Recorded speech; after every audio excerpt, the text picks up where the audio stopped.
Good afternoon, everyone. Today we're going to be looking at personal branding and monetizing your gifts and talents. It's going to be a series of sharing experiences on some of the things that I've done in the last 4 to 5 years and how I've been able to build my own personal brand and how I'm now profiting from it. So with a view that you can learn a thing or two to apply to yourself as well, regardless of the profession that you're currently in. So personal branding. I want to start with this thought. You are your own brand. So there is a manner in which you need to start carrying yourself with the mentality that you are a brand. Just as GT is a brand within the banking sector, you are a brand within your industry, within the firm that you find yourself. Let's start from the beginning. What is personal branding? A lot of times when people hear the word personal branding, the first thing that comes to their mind is having logos, printing complimentary cards, and all of those things. Even though those things are good, that is not what personal branding is about. It's an intentional process of positioning your unique value in a way that creates recognition, trust, and opportunities. And I want you guys to take a moment to let this sink in. It's an intentional process, meaning that personal branding is not an activity like printing complimentary cards or going for networking events over and over again, exchanging cards with people at events. Even though those are activities that can help you bring your brand to the fore, they are not the most important. The most important part of personal branding is understanding that it's a process of positioning your unique value in such a way that creates recognition, trust, and opportunities. I've developed these that I called the 3Ps framework. And it's just to help you understand that the whole idea of monetizing your talents stands in between these 3Ps. Your ability to master the 3Ps would either make or mar all the steps that you take or all the activities that you involve yourself in the course of monetizing your talent. The 3Ps framework. It is important to know that you cannot monetize what you have not clarified. Note that you cannot monetize what you have not clarified. So the starting point of monetizing your talent or gift or skills is getting clarity about it. And I've put before you the 3Ps framework that can help you do this. The first one is your passion. The next is proficiency. And the third is profit. So those are the 3Ps that you need to understand. I'm going to be discussing them in the next couple of slides. Let's start with the first one, passion. What is passion? It is what you love doing naturally, what comes to you naturally. What is proficiency? It is what you can do well that others recognize. So that is the fulcrum, or that is the important part of proficiency. You cannot say you are proficient in something without validation from other people. People must be able to attest to the fact that, oh, you are good in this thing. So that is a proof of your proficiency. Then the next P is profit. It is not enough to be proficient in something. You need to connect that your proficiency to a market need, and that is where the profit comes in. What people are willing to pay for. Where is the market demand and opportunity? Still on passion, I've just mentioned that passion is what you love doing. And the most important thing that you need to do about passion is you need to discover it. So every one of us, we have something that we are naturally good at.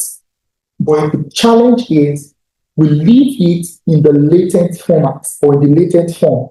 If it's not developed, you cannot sell what is not developed.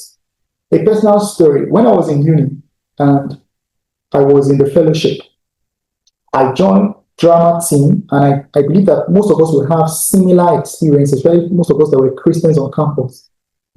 I joined drama team, joined ushering, joined at some point from 100 to 400. At some point, joined Bible study, joined all the major teams. Why? I was trying to see what am I good at? What am I good at? When I see people play instruments, people that can draw, that are very gifted in art, people that can sing, I used to be very jealous, because I was asking myself, what is my gift? I didn't see any gift that I had then until during my masters, and this professor will come to class and explain things to us, all these sociology theories, very complex theories to understand. By the time he's done, he has successfully left us more confused than we were before that class started. So, but miraculously, I will just understand, and this has nothing to do with spirituality. It's just I have an uncanny ability, or a natural ability, to understand complex things much more than every other classmate that I had then. So when this guy is done explaining, and you will see that I'm shaking my head, flowing along with him. At some point, he started focusing on me. So when he's done with his explanation, we'll just say, Shay, what are your thoughts on this? And then I will share everyday example, and then I will see people's face lit up. So, okay, they now understand it much more than when the lecturer was teaching us. So that became a norm. Anytime this guy comes to class and is done, he calls me to teach the class, right? And that was how I knew that, okay, there is something here. Ability to understand complex things and break it down in relatable everyday language. I didn't know it was a thing. Then I started to do that more often. During and after class, I would take time to explain to people. I would go and meet people consciously and ask them, do you understand this thing that this guy just shared? This is my perspective. These are my thoughts about it.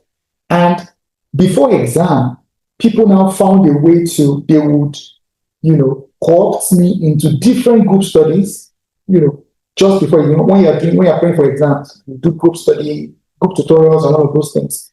And I was doing all of that while still doing my master's. But that was the birth, or the realization that, okay, I have a passion for doing this thing. It comes natural to me.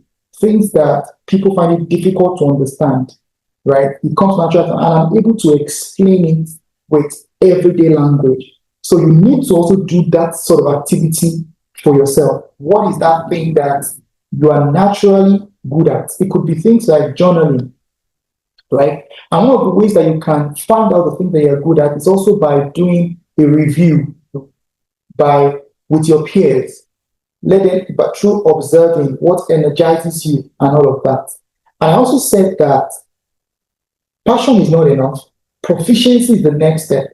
After I had discovered that I could teach complex things in everyday language, and I also wanted to do finance. I think I'll get into that at some point, how I eventually got into finance and financial literacy and all of those things. But when I discovered my path, that is what I wanted to do, I started looking for what are the certifications in that regard that would make me an expert. Because we are in a society, especially if you're going to thrive in the knowledge economy that I am functioning in right now, you must be very certified. There's a word like that, certified by global bodies, by people that professionals and top level people can trust, right? So I started looking for those courses. I'll go on those courses, I'll get certified, and all of those things. Proficiency, validating my passion. So I said I started with discovering my passion, then I moved to turning my passion into a proficient skill that I could use, that people can review me. They can write a review and say, okay, this guy is truly good at what he says is good at. That's what certification is about. If you're an accountant and you take the step to write ACCA or CIMA, that is Chartered Institute of Management Accountant, or you do CFA, whichever one you decide to do, it is those people, those certifying body, they are literally putting their stamp of approval on you and say, okay, this guy is what he says he is. So that is the proof of your proficiency. Then the next part is profits. Identify a demand, problems in society, pinpoints, and gaps that you can fill. I did a session with someone that wanted to retire from banking after working in the bank for 20 years. And our thought was, I want to start something of my own, but I don't know what to do. I don't have any skill. I said, that's a lie. You've been in the bank for 20 years. Can you introspect? Don't think about it. In the last 20 years, what are the things that you do on a day-to-day basis? Write it down. So took her through that process of journaling. When she was done with that, then start to think about, for instance, now, as a banker, one of the things that you're likely to do on a daily basis, I'm not talking about that. Within the commercial banking sector, there are two types of banker. There will be retail banking. So there will be those that will be cost operations, and there are those that will be marketing. If you have done marketing for quite a while, retail marketing, you probably have booked loans for people, right? By booking loans means that you understand the requirements for loans. You understand the documentation that people need to present before they can access loans. One of such documentation is business plan. In a business plan, your business plan must show us that your idea is marketable and investable before we put our resources into it. You also understand you also understand the concept of insurance. When we book these loans, we have to secure them against something. Maybe you bring your collateral. Even though we have done that, another layer will now be to get insurance for that loan. You understand all of these things in bits and pieces. Do you know that there are so many small business owners right now in Nigeria that don't have a clue on how to access bank loan? They just say, oh, it's very difficult to access bank loan, and they give up. What if you start bridging the gap? How can I simplify that process so that small-scale business owners can understand how to access banking loan? It's that simple. So what is the exercise from here, the takeout from here? Practical tips that I want to leave you guys with on passion. List 3 things that you still do even if no one is going to pay you for it. So you need to list those 3 things as assignments. The other practical tip under proficiency is, what are some of your awards? Which is the process I took that lady through. She's gone through 20 years of banking. She has 20 years of banking experience. She's gotten awards, certifications, and all of those things. Those awards and certifications, remember I said that certification is a stamp of approval that you are what you say you are. It's not enough. When some people say that I want to get a remote job, a remote work, as a Nigerian, you need to understand that if you have a data analysis, so there is data analysis, there is data analytics. Those are two different professions. Let's say you are a data analyst. You can do it, but you don't have any certification to prove that you are a data analyst. It will be very difficult for you to get a role, a remote job in this globalized economy. It is certificate that shows people that I am what I say I am. You cannot go and present because I can just go and download other people's work and present it as though they were mine, and I get the job with it. And when I get the job, I still figure a way to do that job. But the easiest part is people will tell you, bring certification. That's the proof that you are what you say you are. Then the last part is a practical tip for profit.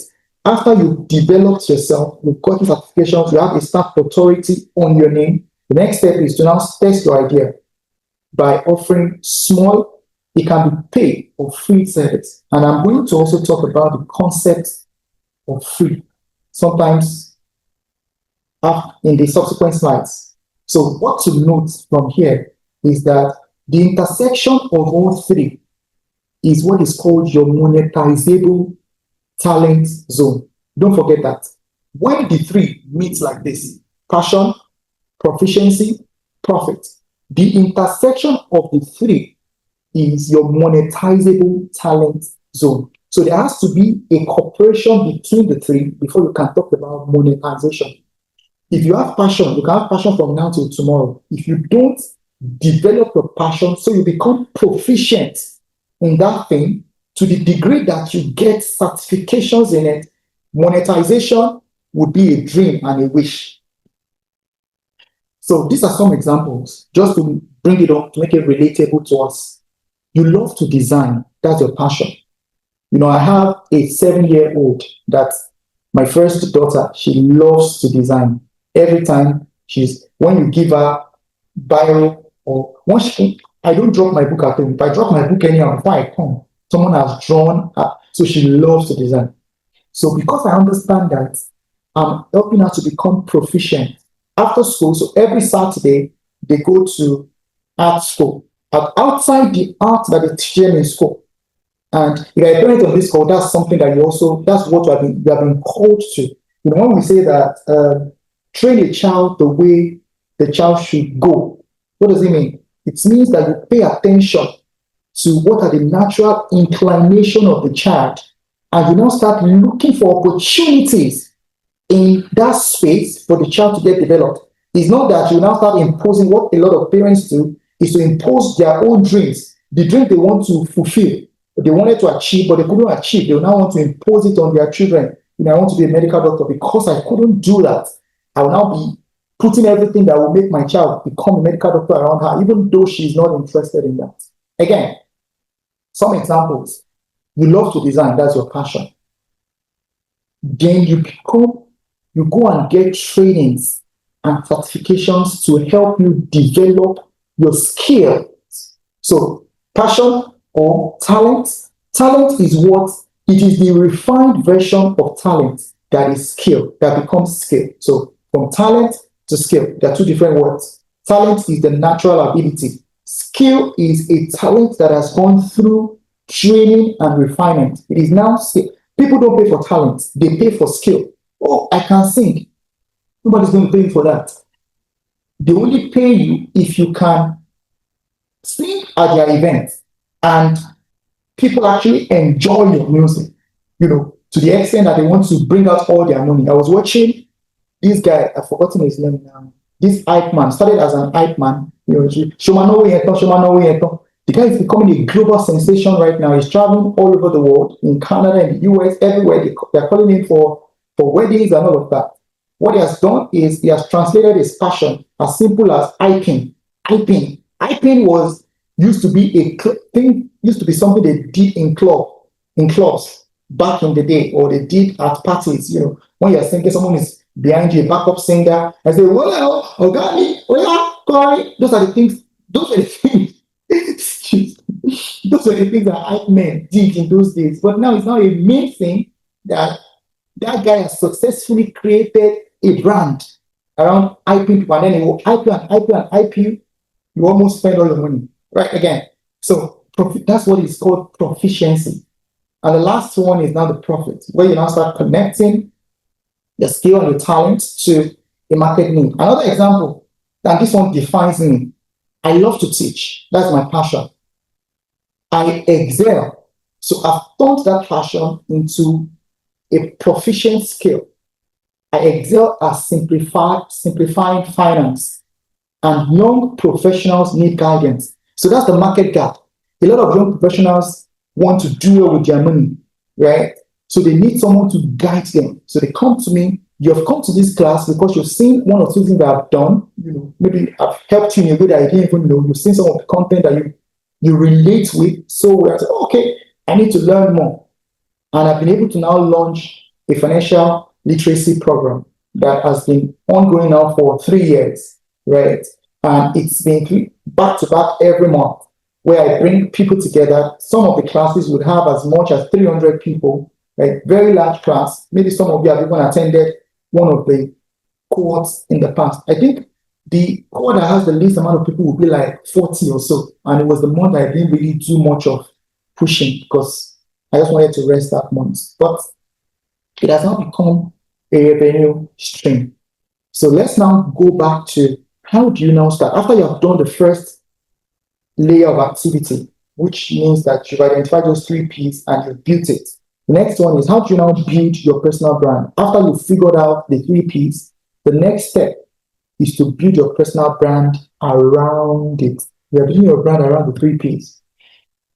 Why should you build your personal brand? Why should you build a personal brand in this age and time? The first one is increased visibility and recognition. The next, 21st century economy rewards visibility plus value.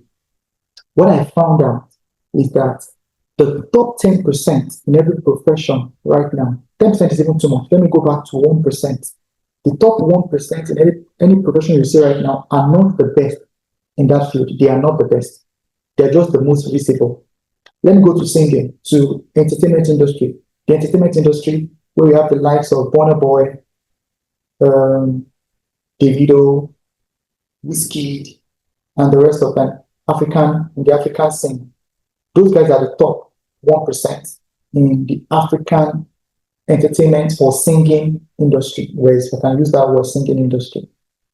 But I can guarantee you that there is some guy right now in Kutu Wenji that can sing better than all of them, that has more talent than all of them. Why is that guy not earning a lot of money like them? Visibility, yeah, proficiency is one of visibility, proficiency. I am not the best finance coach in Nigeria. I'm probably not the best, right? But how did I find myself amongst the top 1%, if I can say that conservatively? How? Visibility. I just became visible and I developed myself through these three P's, and then I became very visible in my space. Yeah. The next one is enhance credibility and trust. Sometimes I still make mistakes in some things that I share. Maybe I didn't completely share everything that I wanted to share for lack of space, or I didn't complete my thought process in a video I'd released. So I see some people, some professionals that are core investment bankers, they still message me from clients and say, oh, Shay, you said this and that. That's actually an outdated information. Yeah. You said 10% in that video, or it's now actually 7.5%. I'm just using that example, or something like that. Maybe I misplaced something. I said A for B or B for C. And then they will send me a message they will send me a DM and okay, it's true. And then when I'm doing the next content, I correct it. I just put that information out there. This used to happen. That happens very less. Now, it doesn't happen as much as it used to some 2-3 years ago. And it also signifies my learning process. It was my journey, and at the same time, my learning process. Right. So, career advancements, opportunities, business growth, and networking. How do you start building? The first way, or the first most important point that I want to leave you with is you need to create your personal brand statement. And this is another assignment I'm going to give everyone. We're going to, this is supposed to be a coaching program.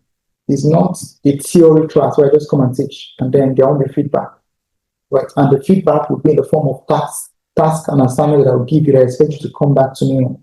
So I'm going to give you guys, the first assignment is you need to create a personal brand statement. First off, you start with those 3 P's. After you have discovered your 3 P's, for someone on this call, you need to do the same thing that lady did. The lady has worked 20 years in the bank and wanted to resign, but was saying she didn't know of any skill that she has that she could translate to value. Someone needs to do that introspection where you sit down and write down your skills and what you can do to fill a gap in the market. So you need to write down your mission statement. I'm giving you an example. This is mine. And everything I do is centered around this mission. My mission is to empower people and businesses to make confident, informed financial decisions that lead to lasting growth.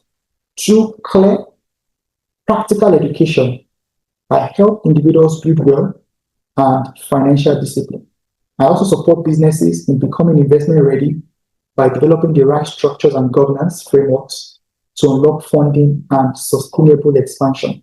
And this is not just a statement, it's something I created, and it is what informs everything that I do. And that leads me to the concept of opportunity curve. So everything, my mission statement is what drives my opportunity curve. Every decision that I make on a daily basis, every career choice, every choice that I make, it is to move my opportunity curve forward.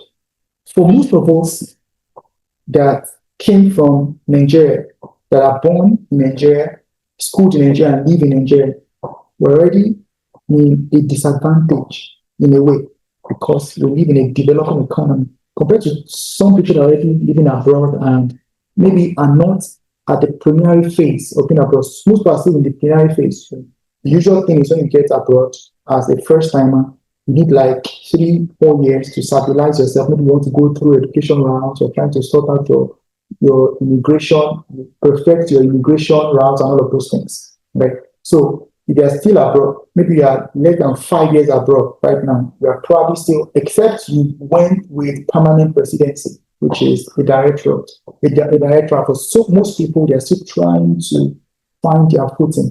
So it puts all of us in the same bucket. So whether you are new abroad or you are in Nigeria, you're still trying to find your footing, every decision you make should move your opportunity curve upward. So I said my mission dictates the choice of everything. Every step is intentionally chosen to move my opportunity curve upward. Look at some of the things I've done in my life. I became a certified financial education instructor. Why did I do that? Because I wanted to move this curve upward. I wanted to start getting opportunities because I knew back then that I cannot say that I am a financial educator without having someone certify me, put a stamp of approval that you can do what they said you can do. So I went through the program and I got the stamp approved. Then I also saw that because I operate in the Nigerian environment, I needed an authority from Nigeria, right, to also put a stamp of approval on me. So I met with virtually, took the path to become an associate of Chartered Institute of Finance and Control in Nigeria. So that's why you see ACFIC, you see SHEI, CFEI, ACFIC, like that, associate of the Chartered Institute of Finance and Control. Then the next thing I did that moved my opportunity curve forward, at some point I saw that I have become one of the best in Nigeria, but I didn't want to be limited to Nigeria. If I want to earn in dollars, I want to earn in pounds, in euros, I need to look for how to break into international markets, right? With certification from National Finance and Control Council in the US, that already gave me some sort of leverage. So that means I could talk to people in the US as, if you go on the website of National Financial Education Council, you will see me listed as one of the potential tutors. So maybe there's a training that wants to happen in the US and looking for an instructor anywhere in the world. I am a potential candidate to be considered for such opportunities. But I wanted more, right? I wanted to operate from a global space. I didn't want to be local, right? And all my education has been in Nigeria. My first degree, second degree, up until my PhD, they've all been in Nigeria. So I wanted a global education. And in the choice of the global education as well, I also didn't want to go to any school. First off, when you say you want to go global, that word is used loosely a lot of times. You cannot, when we say you're global, it doesn't mean that you'll be everywhere. You cannot be everywhere. You have to, first off, choose your own catchment area.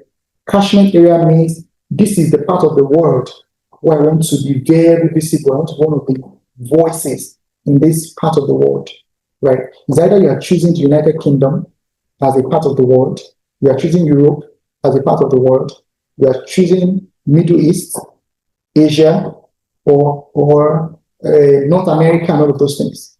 So I looked at it, then I started to do elimination, right? Canada, I don't like cold too much. Sorry for those of you in Canada, I don't like cold too much. Okay, I struck that out of my kidney. I went to the US. US with Trump's Wahala, where they come and revoke my visa and send me back home. But what I'm just saying is I started looking at all these opportunities. And then I also saw that because I wanted to be in finance and I also wanted to be in finance education, one of the places that I could do very well is the UK. So that's the first layer. When I identified UK as the place I wanted to go, the next thing I did was I wanted a hybrid program. I don't want a program that would mean me leaving everything in Nigeria and then because I have a family. And quite honestly, to relocate all my family at the scale that I want, I couldn't afford it back then. It would mean me selling all my investments, and I have more financial intelligence to take that kind of hasty decisions. It's better for people that are not married or that the stakes are not too high. You don't have a lot of things going on for you here already, right? Compared to you have something going on for you already. You're already doing, already at the managerial level and all of that. So just leaving all of that to go and relocate as a student for me wasn't the best of decision back then. So I wanted a program that would be hybrid. I would do some modules in class. I would do some online and all of that. So that's the first layer. Second layer, I also didn't want a school that it could just be any school. It has to be a school that when I say I'm schooling here, I'm a graduate of this school, it opens door for me, right? So I started looking at the choice, and that was when, I've taken you guys through the journey of how I narrowed down to UK to start with. And then I started looking for schools. I just Googled it. Top five business schools in the UK that would give me this flexibility. And then it did UK and Europe. I did UK and Europe, right? And then I saw IE Business School. I saw Imperial Business School. I saw IESE in Spain. A couple of schools came up, and I went to their individual websites, started looking at what is the cost. When I saw the cost of some of them 80,000 euros, some of them 60,000 pounds, I wanted to just drop that and say, no, I can't afford this. Quite honestly, for me to afford it means I'm going to sell a lot of things to afford school fees. No, I don't want to do that, right? And because by the virtue of what I also do, it just helps you to make some decisions faster. You're able to say, no, this is not financially wise. For some people, it may be financially wise, but for me, it wasn't financially wise at that point to deplete all my investments because I want to go to school, right? So I eventually now settled for the school.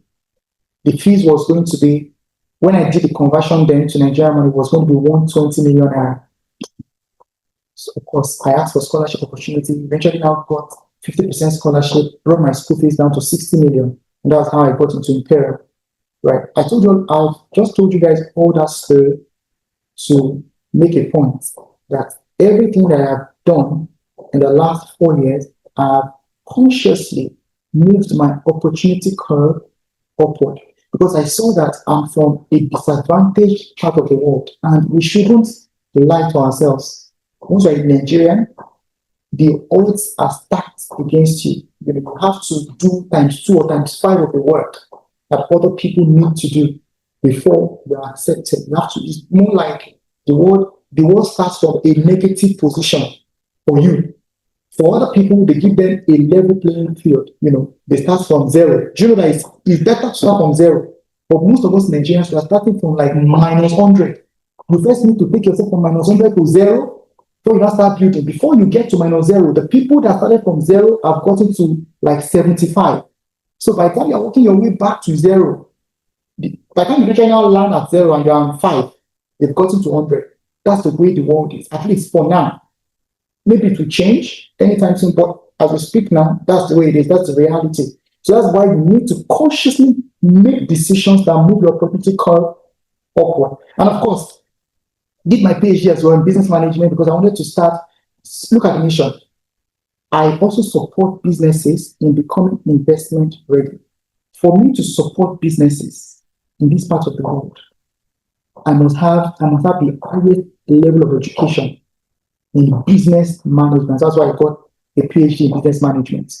And lastly, because I also now wanted to, and the way it has been for me is as I take one step, it becomes clear You don't have the full picture of your life. You can't have it once. As you take one step, it becomes clear. As you take the other step, it becomes clear to you. That's the way it is. So by the time I took the next step, I saw that, oh, I needed to be global. I needed to start talking about citizenship by investment as an opportunity or as a route. Because I see a lot of people want to relocate, and people that are already doing well in that part of the world. I'm talking about people that are already doing well, they already have good jobs, already like senior managers at work, earning maybe like 100 million already per annum. If you're earning 100 million per annum already, and you have good investment, you have properties, you don't have any business selling them. When you can easily just get citizenship by investment, you invest $100,000 in some countries like St. Kitts and Nevis, you get their second passport. And with that passport, you can travel to many countries, as many countries of the world that you want to, without visa restrictions. One of the things, like I said, one of the odds stacked up against us, I was working in a company, and that's when my eyes opened to this migration and global partnership with migration bodies, right? I was working at a company 2 years ago, and there were a lot of travel opportunities in that country, in that company. When it's time to travel, it's okay, we're traveling in 2 months, so let's start planning. Every other person on the team will bring out their second passport. Oh, I have a Canadian passport. And I'm talking about in Nigeria here, a company in Nigeria, I'm not going to mention the projects. It was a project I was on. So some other person will bring out, oh, this is my Canadian passport. Another person will bring out, this is my American passport. Another person. So my journey would always start from applying for visa. And do not be praying that they should not deny you. Because a lot of times they will deny me visa. So those people don't mind. They only just book my tickets, book my flight, and they are gone. That's when I started thinking, there has to be a way. There has to be a way. Once I now found that partnership opportunities, and that's why I'm now partnering with two of the global citizenship and investment bodies to unlock that opportunity for some people that are interested that can't afford it. So if you have like $250,000 right now and you want to get a second passport, there are countries that offer that opportunity. So instead of investing in real estate, you're taking the real estate route where you buy properties in those countries with that money. It is your properties, not their property. And then in exchange for that value that you have created for the country, they give you their passports. And I think I shared a list of those countries with us on the group a while back, just for knowledge sake. It's not so you can do it like you can't afford it. You know, I'm building a community of billionaires. You may not be a billionaire right now, but that's the goal. So let's go to the next slide. What are some of the tools that you can use to showcase your brand? The first one is, and this is where a lot of people get it wrong. When they hear personal branding, this is what comes to their mind. They don't think about the 3 Ps. They don't think about all of those things we've talked about before. They just want to jump to building a website, building a personal website for themselves, having presence in social media. These are tools that are used to showcase a brand that you are building, right? It is not the brand. There are tools that are used to showcase the brand. The first one is a website. The next is social media. The next is content creation and sharing. The next is networking events and conferences. Attending and speaking at industry events can help you build your reputation and connect with like-minded professionals. I never knew that it is possible to lobby, that's the word, for the lack of better word, lobby for speaking engagements. If you identify a global conference in your space and you've done something significant in that space, you can write to the organizers and request for a speaking engagement. So someone got I don't know what I told you guys the story of one of our ministers in Nigeria. Maybe it's in this class that I mentioned it or another class. Dr. Jumoke Oduwole, how she was appointed a minister in Nigeria. So at a time, she had finished from Stanford. She had finished her PhD from Stanford University, and the PhD focused on how Nigeria can achieve an entrepreneurial-friendly environment, something like that. This is not just paraphrasing the topic or the title of her thesis, right? So And she has worked with Oshimbajo before when he was lecturing in Unilag. So they said she wrote a one pager and just said, "This is what I worked on at my PhD. This is the problem of Nigeria. These are the solutions." One pager, and mailed it to him. And then Professor Oshima, they said, I wasn't there, they said, Professor Oshima just saw it and said, "Oh, this is very interesting. Can you join me? I'm on my way to the US for UNGA, was UNGA week then.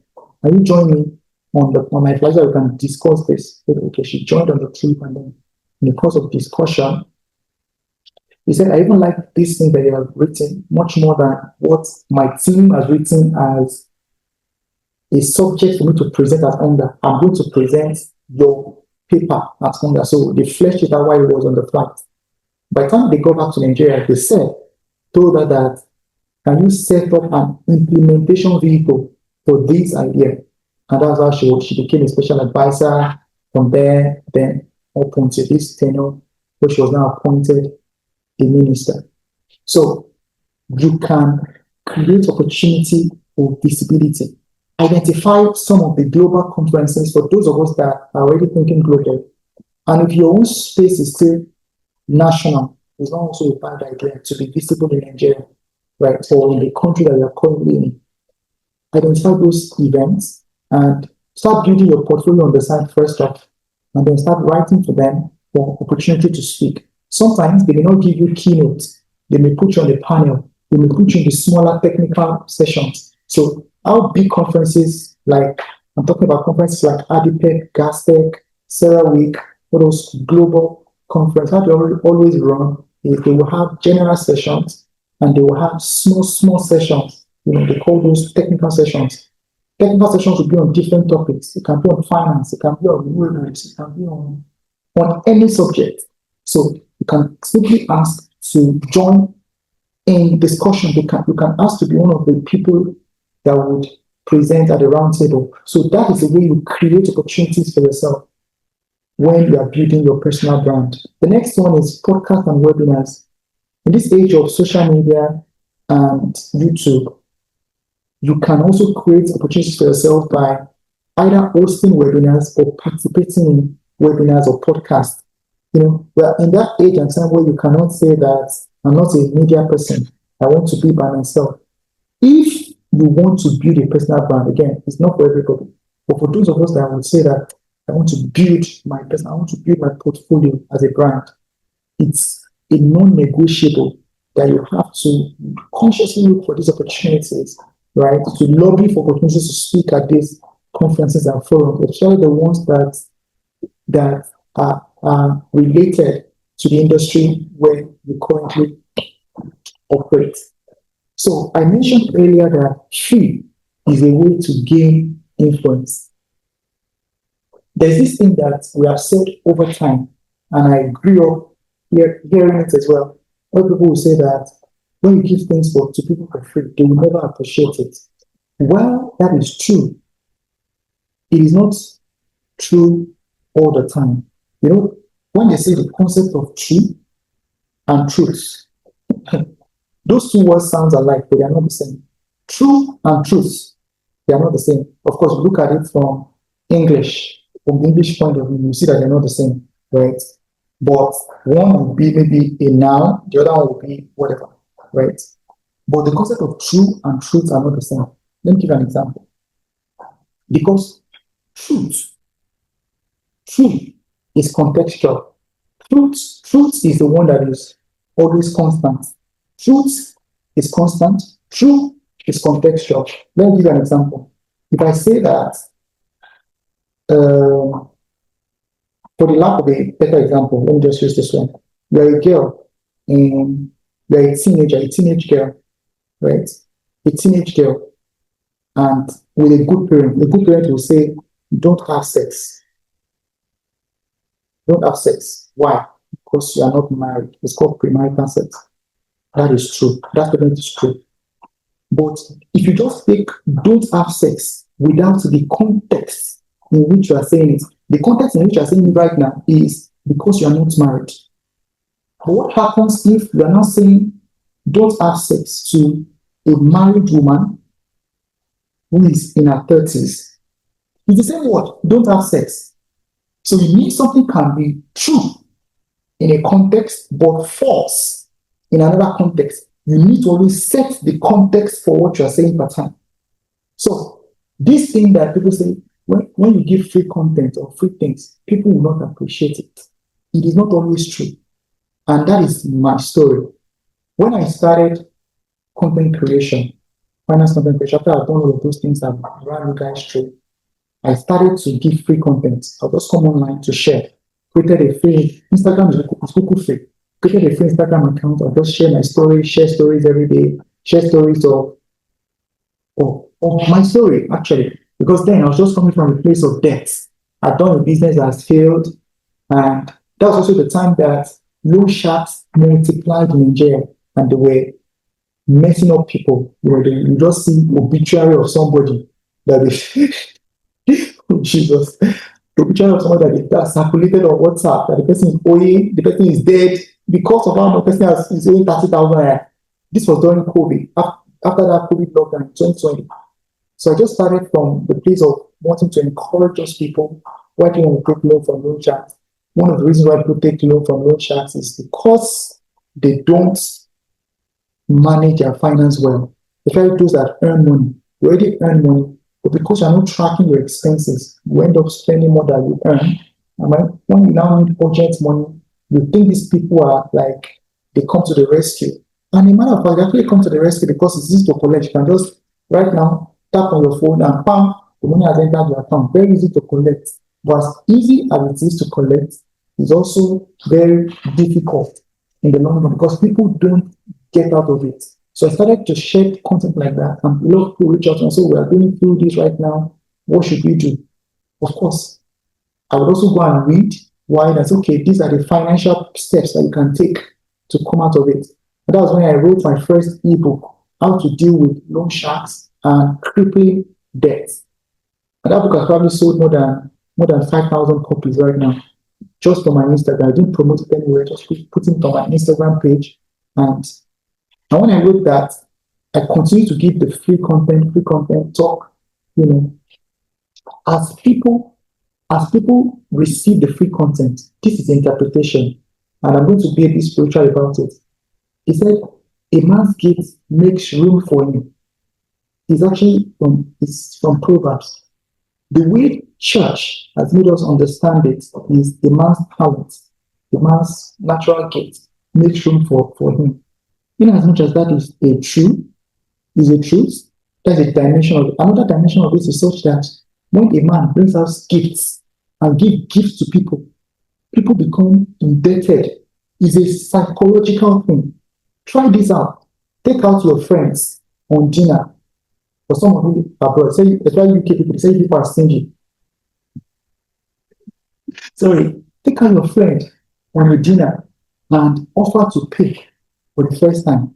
When you pay the first time, pay the second time. If that your friend is ability Joe, what's the word? What do I interpret that in English? For those of you that don't understand English. If that your friend is someone that gets shame, we get shame. If by the time you pay first, second, third time, the person will feel as though he's owing you. The person will, by the time you want to pay the person, that's why you see people when you go to restaurants, they probably almost be fighting. No, don't pay your card. Take my own card. No, take my own card. It's because someone feels indebted to the other. That's the way gift is. When I was working in the bank, they used to tell us that it was a principle. Most of you also agree. Maybe for some of you that work in the corporate, you will see that they will tell us that gratification, gifts from customers or vendors are not allowed. Don't collect gifts from customers or vendors. Why do they say that? Because gift can cloud your sense of judgment. If someone constantly gives you money, it was a study in the bank then that they realized that fraudsters, people that really commit fraud in the bank, they don't do it. It's not something they do in a day. It's carefully planned. They may scheme and plan for it for 6 months into 1 year, right? And it usually starts by becoming a customer of the bank. They will start forming relationship with you as a teller. When they come on day one, maybe as they are going, they come to withdraw 50K. From that 50K, they just remove 1,000 and dash you. Thank you, sir. Next day, they come, maybe after like few days, they come again. They withdraw 200,000 from 200, they count 2,000 and slide it. They will slide it under the under the slab. That banking slab, just slide it under it. You get, hey, thank you, sir. What that will do to you is the next time you see the man on the queue, you will not want to attend to other people. That's why people jump queues in the bank. When now it has even reduced because no, I can't even when I don't know last time I went to the bank, and nobody goes to the bank again. Our apps are working and all this are working well now. In those days when we didn't have all of this app, you have to go to the bank to withdraw at every point in time. So when you go and end up in the bank like that, you see maybe 30 people on the queue in front of one teller. One man just come from the back. So the teller has signaled to the security to collect the man's check because you have to withdraw money with check or withdraw slip. To signal to the man, the security just come behind the teller and bring the check to him. While other customers are waiting, you quickly now the teller will now quickly post it. Well, how do I know all of this? Because I did it too. You cannot lie. So quickly now post it and count the man money and give it back to the security, maybe put it in the nylon. Security will now go and give it to the man. The man will now remove part of the money, maybe 3K. Will give security 1K as the messenger and send you 2K. So what he's doing, I don't say it happens all the time, but that's how they found in that time when they did the study. They found that fraudsters always start like that. They start by forming a relationship with people. When the relationship has developed, you trust them so much. When you start divulging information, it may just call you. The first 2, 3, 4, 5 times, you won't ask for your number. Next time, you just ask for your number. When you ask for your number, you give him, because of course, you know him now. Next thing, maybe after like 1 or 2 months, we'll invite you out to dinner. And you'll say, Shay, what are you doing over this weekend? I'm free, sir. Why don't you just hang out now? Oh, no, you're hanging out with him. When you start hanging out with him, that's how they are building that friendship. At some point, they just come and tell you, because they actually approached a friend of mine then, when we were in the bank, just told him that, this thing, we have this thing planned out. Your own duty is just take this flash drive, we give him a flash drive. Go to the bank early in the morning before anybody arrives, just put the flash drive in your, behind. Then laptop was also common. I feel very old right now. Laptop was also very common. Then it was desktop, all those desktop with those big CPU, central processing units, where you have to, as my computer, as my screen is on the table, the CPU will be under, hidden somewhere. So when I come in the morning, I just put it on from the front. So if I want to copy something in a flash drive, I will have to go through the back to bend down. So a lot of times, if I don't have anything to copy from the system, I may not go to the back of my CPU. So because of that, they exploited that loophole. So just put the key in for money, just ensure that the guy is doing his normal everyday transaction. He will log in the morning. When he logs in, that thing is capturing everything. They probably installed, I didn't know. I'm not a tech person, they'll have installed something in it. It captures, as the guy is logging in, it captures his username, password, it monitors the transaction that he has done. His job is just to put it from morning around break time, he can remove it and keep it in his pocket. Then at the end of the day, he give the flash drive to the guy. And that's his own part of the job. And when he has done that, they told him then that they'll give him like 10 million naira to do that. And I'm talking, this was 2007, yeah? Or 2006, 7, either of the two. Do you know how much 10 million was in that age and time? I told you guys all of that story to emphasize this point. A man's gifts makes room for him and makes the receiver indebted to him. Right? So when you give to people free, when they start receiving free content from you, they feel that they are obligated to you. They start coming back to your page. They start longing for more. And from that free content, they start saying, if free, the way human beings think is, if free is this good, what will paid look like? So because of that, anyone that's ever attended my class was because they saw my free content. The free content became the net with which I was drawing people into my ship, like when Jesus told Peter, launch into the deep for a catch. So my free content is the net. I throw it out, then a lot of people enter, and I draw it in. When I draw it in, they are able to now pay for my courses.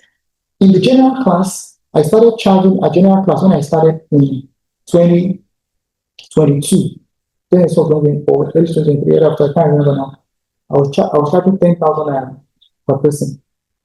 After a while, I thought it was too small. I increased it to 20,000. After a while, it went to 50K. And I think from next year now, my team is already looking at it, taking it to 100K per person. So in a 100K per person class, if 500 people attend in a month, that's already how much? 100K plus 500 people, whatever the math is. And don't want to forget that this is not a class I do every day. It's a class I do on Saturdays, 2 hours on Saturday. So I log in 10 a.m. or 11 a.m. I finish, log out 1 p.m. for 1 month. So 4 classes.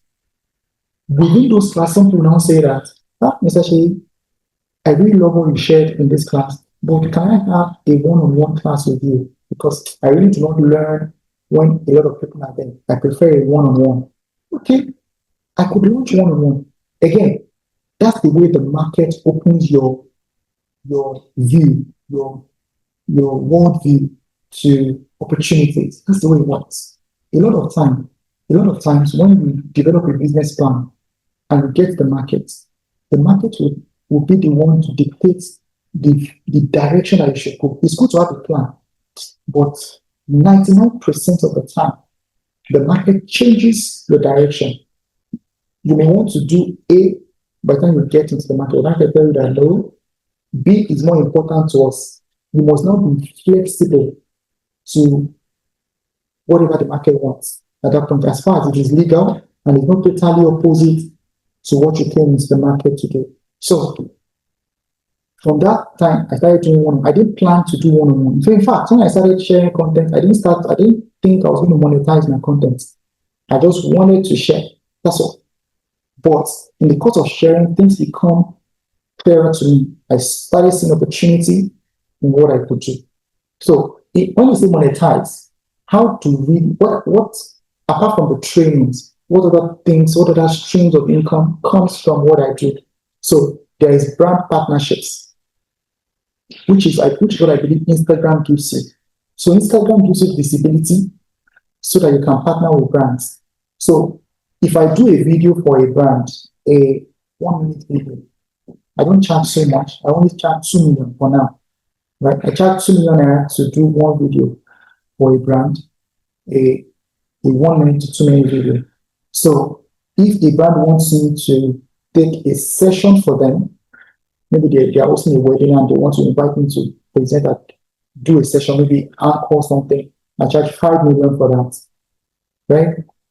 If what other streams of income? So I have that partnership and collaboration, speaking at events as well. Sometimes, I gave you the reverse engineering that sometimes you can lobby to be at some platforms. If you see that platform will move the opportunity curve forward, right, or upward, you can lobby to be in those platforms.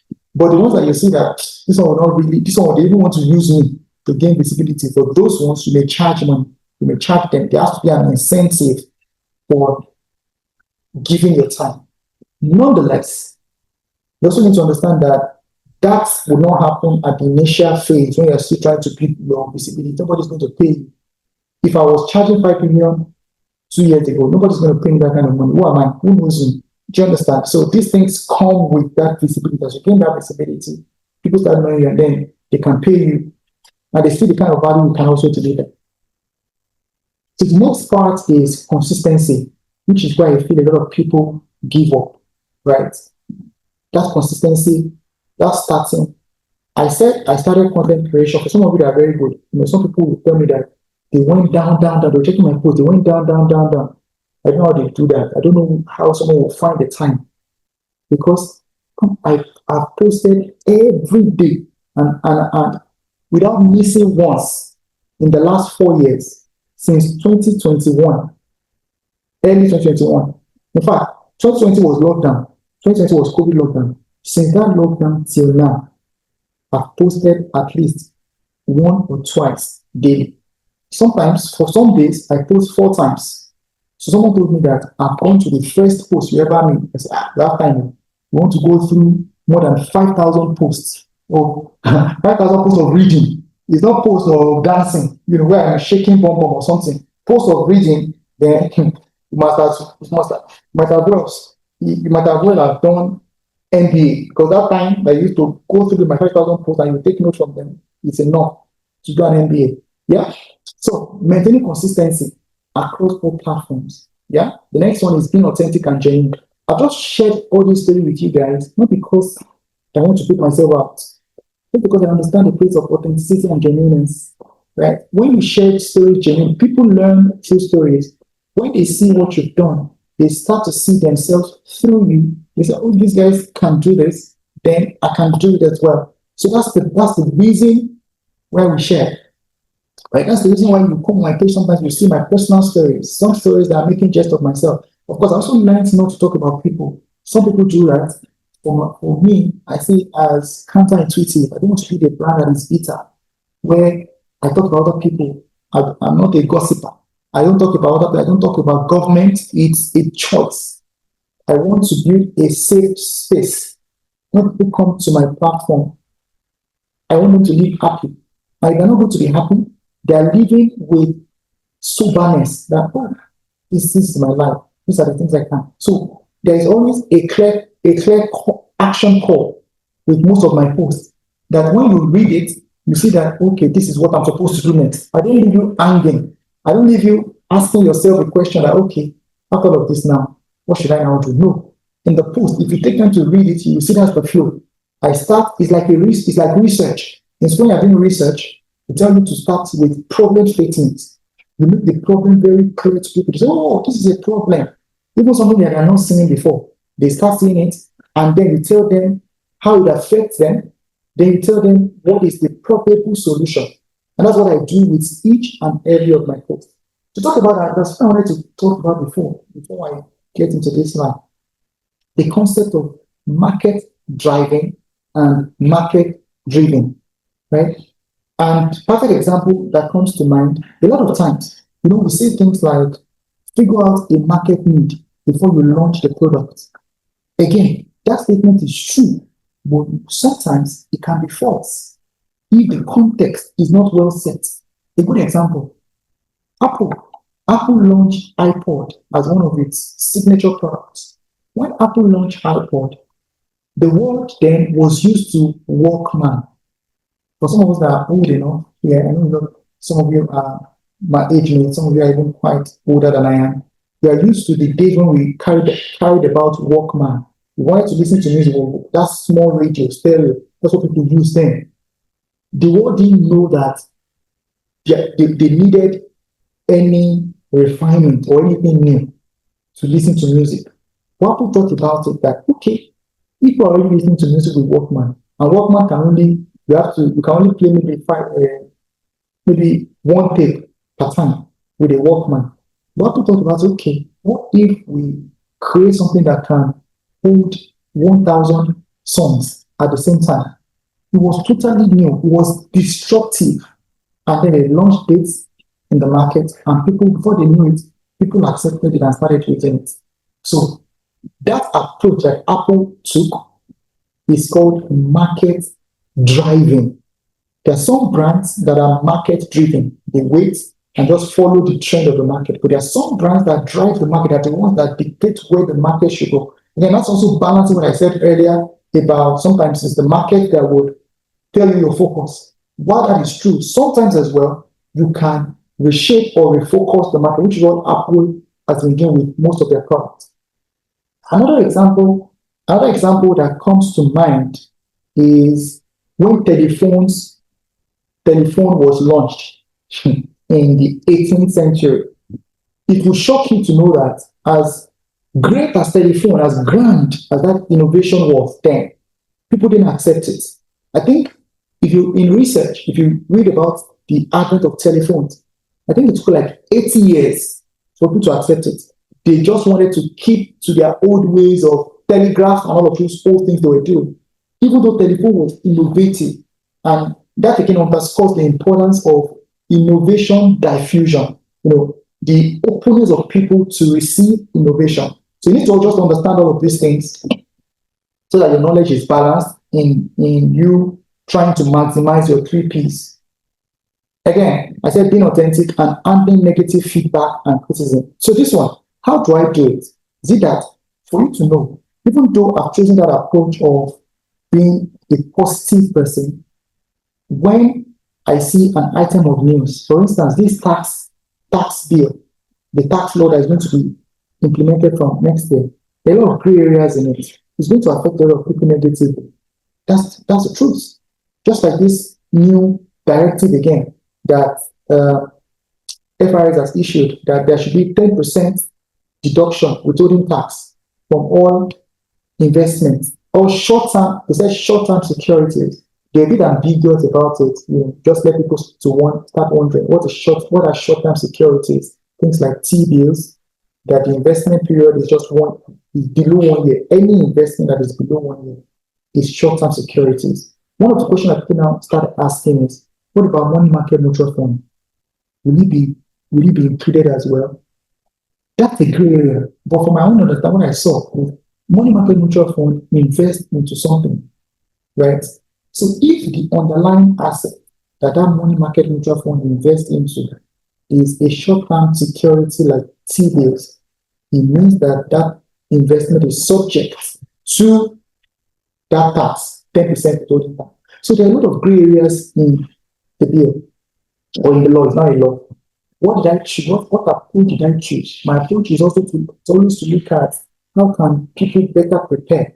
What are the gaps that people can exploit? What are the legal gaps that people can exploit? So I did a session on it a few weeks ago on some of the things that you need to know about the new tax law and how to prepare yourself. Someone has asked me on this call as well, part of your class that runs a business, that how does this affect me? If you have not seen that class, I uploaded it on YouTube. If you want to go look at it on how to prepare your business, what are the strategies to put in place so that you can control the impact of this tax on your business from next year, right? The next slide. When you've spent time building a personal brand, it means you now have a community of individuals who trust you and will be willing to learn with your word. That's the most important thing. We're now in that age of community.